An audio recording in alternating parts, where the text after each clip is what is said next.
હીરા ઉદ્યોગની મંદીએ વધુ એકનો ભોગ લીધો। સુરતમાં રત્નકલાકારે ઝેરી દવા પીને આપઘાત કર્યો।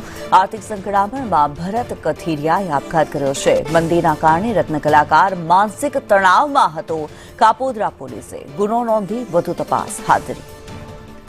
મનીષ પરમાર વધુ વિગતો સાથે જોડાયેલા છે। મનીષ, જે પ્રમાણે સામે આવી રહ્યું છે, રત્નકલાકાર દ્વારા આપઘાતની આ ઘટના, શું માહિતી?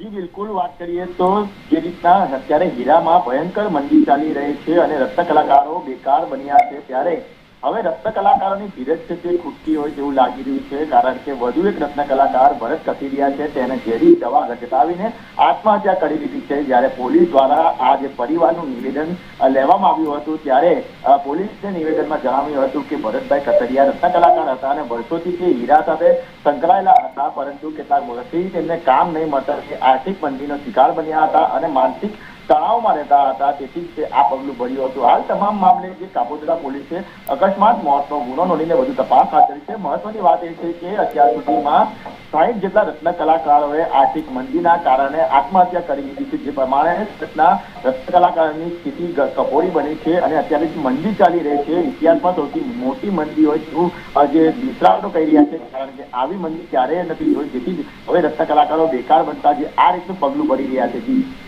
જી ધન્યવાદ મનીષ, આ માહિતી માટે।